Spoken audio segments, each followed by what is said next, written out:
Champion, mon frère! You know the football, it is what it is. It is what it is.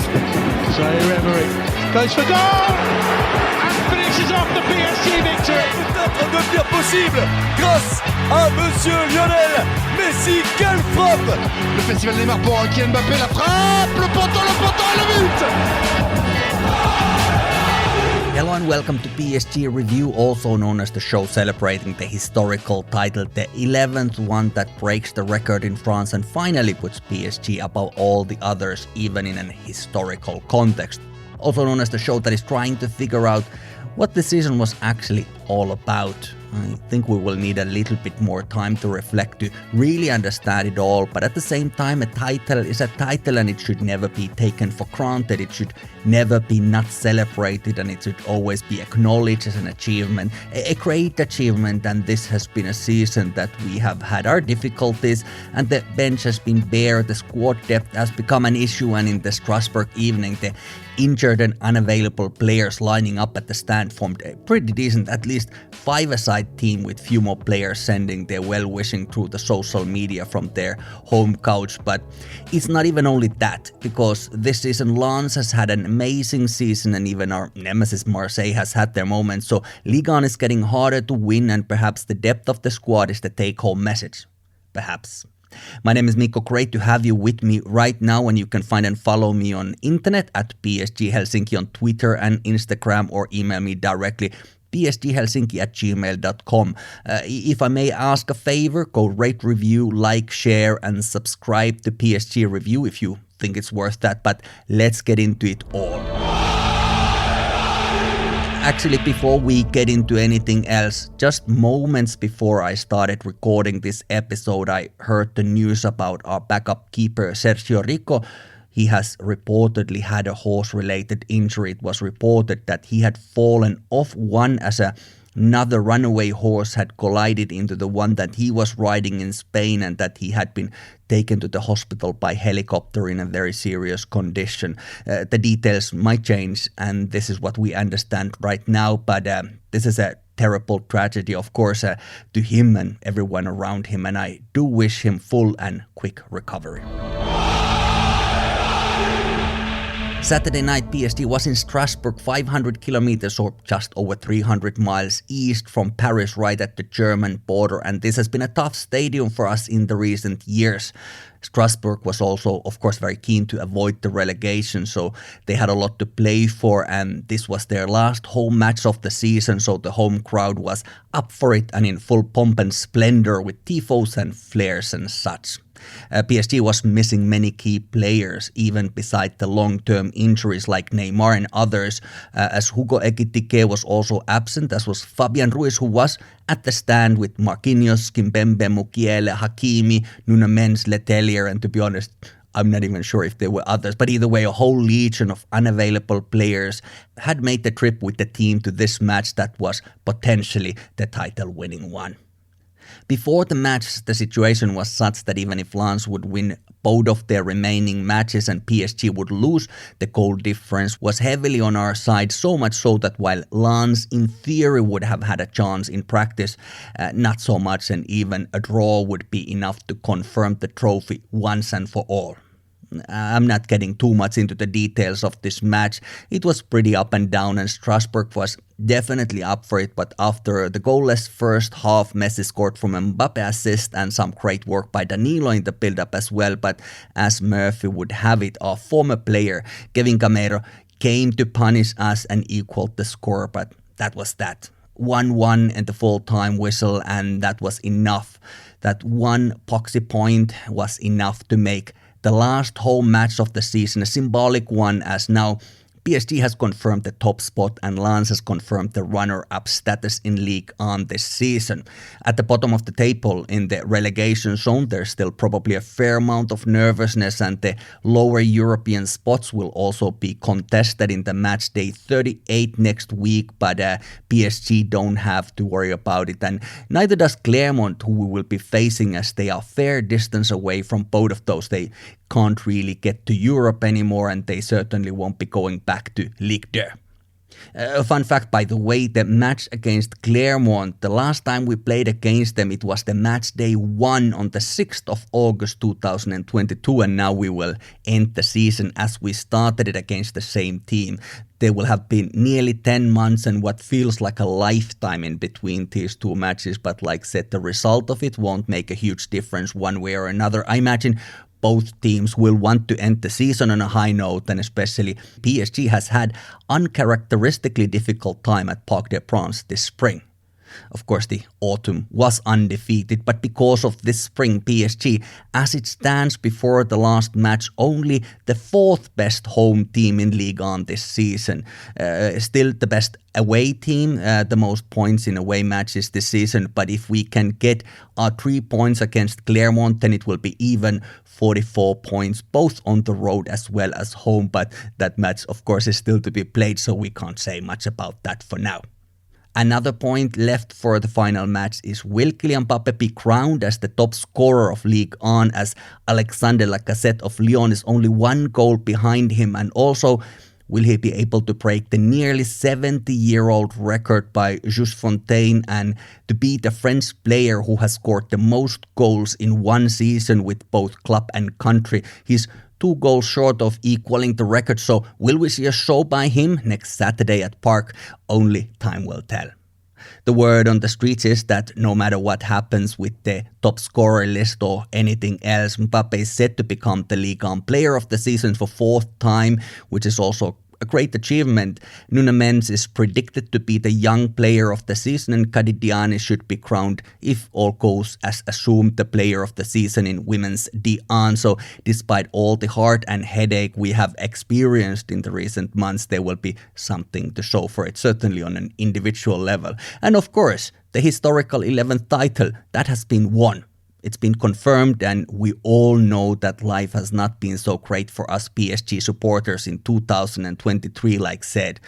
The 22 side of the season was solid, but as soon as the 1st of January came around, the tide turned and the squad was unable to bounce back from the World Cup break. Some of the players had played so much and others so little, but perhaps more than that, many of our key players had gone through an emotional turmoil, some having had their dreams come true, some having gone so close but not being able to go all the way, and some having had crushing disappointments down the line. And some, like Verratti, was seemingly a little unprepared after the long break, and undoubtedly the frustration of not being in the tournament, while others, like for instance Nordi Mukiele, had put the break in good use and he was ready to come back, and he was pretty much very close to being our best player in the turn of the new year. And sometimes when it rains, it pours. But for domestic football, there was a great autumn that provided a little bit of a buffer, even if the form was wavering. But of course, in cup football, you are as good as you are on the match day. And that was the issue both with Coupe de France and a little later in the Champions League. Now, despite the fact that Bayern Munich is going through their own drama, it can always happen that you lose to them. It's not an opponent that anyone in the world can really go and meet as an obvious favorite to win, but the way that we were defeated by them wasn't very dignified. We certainly didn't go out with a roar, but rather with a whimper, and that didn't feel so good. After this Strasburg match, in the post-match interview after the confirmation of the title, Christophe Galtier had fairly sober analysis of the whole season. We've been through an emotional roller coaster watching the team, and everything is somewhat amplified to us fans as these events occur in real time. And has Galtier done okay or absolutely awful job? This might be a little bit unpopular opinion by many people's standards, but I feel like he hasn't been too bad. I mean, he hasn't been awful. He hasn't been amazing. Far from it. But at the same time, he's had to deal with a lot, and whatever plan he might have had has been scratched by an injury or another soon after. Voilà, c'était une saison difficile de par sa configuration. It was a difficult season, the way it was set up. The team performed very well in the first half, which was satisfying, but after the World Cup it was more difficult with many players missing and some serious injuries. The whole club managed to stay on course, the staff, players and leaders, and even in difficult times we were able to win this 11th title. Pour aller chercher ce 11e titre. Look, Of course, he will say that or something similar, not least because it's largely true. I mean, we can disagree with how the club or the players managed to keep things together, but they were evidently able to keep things together worthy of this championship. And while it seems highly unlikely that Galtier will continue, and I'm okay with that, I think with him more than with most of our recent coaches, he's had the circumstances against him. I mean, yes, Neymar has been injured many seasons before for many other coaches before Galtier, and perhaps this was the season we could have been less dependent on him. But if you look at our defense and missing Kimpembe for a while now, Marquinhos has been also unavailable many times, Nordi Mukiele has been injured, and Nuno Mendes has had his issues ever since he perhaps rushed back from an injury too quickly to be able to play in the World Cup. Hakimi has been unavailable also many times, so in that sense there's been issues, especially with our defense. With whatever has happened with midfield, Verratti hasn't had his best season, very far from it, and watching Renato Sanchez last night, as I record the match was last night, I can't help but wonder what he could have given to us if he had had fewer injury problems. Like I was saying earlier, it's still a little bit early to look into the whole season as it's still a bit fresh, but some questions are there waiting to be asked. Questions like, while it was always going to be necessary to get rid of some old players who had no role in this new project, just the amount of our players in the squad decreased so significantly, and that of course is a depth issue.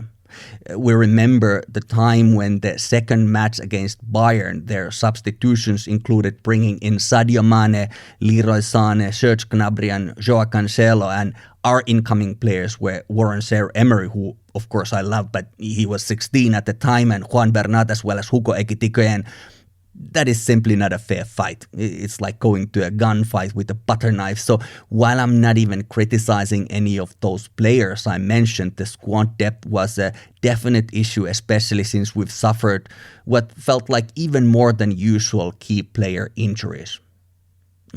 Injuries are injuries. What can you do? But our eggs were simply too much in one basket and the results were not great. And of course, the winter transfer window was all silent, with even the last-minute unsuccessful attempt with Hakim Ziyech, with Chelsea mucking up the paperwork before the last midnight when the window was closing, so that provided no help. When it comes to transfer windows, the financial specifics of any given one of them, they're always a little bit mysterious, and I, for one, won't claim to understand them fully because I don't have the figures in front of me, so I won't pretend to know anything about them. But at the time, it seemed that the financial fair play regulated cash was short, and that was that. Now, as far as the reports go, it should be quite a different situation for this summer, so hopefully something better is going to come. But in the end, this season, what we had in terms of resources, healthy and motivated players, a system that worked, and luck, it was enough to win the league, but not Coupe de France or to have respectable run in the Champions League. To me, Coupe de France is a big thing, and I hold it as a definite goal for next year. It's a trophy that we have a great history with even before our current ownership, and the fact that we have failed to win it 2 years in a row is not great. I want that next year, that is for sure. But there's one more match to go, and then we will most probably say goodbye to Lionel Messi, which will open up our formation quite a bit. It will, of course, also release a lot of salary money, but the replacements need to be clever and on point. We have this one season, the next season, and pretty much this summer is the defining one for it, of course. We have this season to convince Mbappe to continue with us, so there's little room for error, and the names of the potential recruitments, they come and go. At this moment, they are all over the shop. I was talking about it in the last episode, so I won't repeat it all, but this time around we need to have better success rate than perhaps ever before. There will be time to look at all of that when that time comes, and we will do that then, but for the moment there's just too many moving parts and too many rumors running wild. Me adding to that speculation won't do much good, but today we can say that history has been made with the 11th title, and the day that we take that for granted is a problem, because if we don't respect Ligue 1, then who will? That is pretty much all for now. We keep things concise today, but let me just say that PSG women finished their season with a win, and that was enough to be runner-up in the league in Division 1, and they were also runners-up in Coupe de France. Like the men's side, the injuries were many, and this was what they had to give. This is what it was enough for. There too, there will have to be a rebuild for next season, perhaps with a new manager and new wind under their wings. One more match for the men's side, and I will be in attendance at Parc des Princes, which I'm looking forward to very much, of course, and you will hear all about it in PSG Review in future. My name is Mikko. Thanks so much for listening to this show, and find and follow me online where I'm at PSG Helsinki on Twitter and Instagram. Feel free to say hello or ask a question, and you can also email me directly, psghelsinki@gmail.com. Once more, we extend our well-wishing to Sergio Rico, but now until next time, thanks again, take care, alle Paris, peace.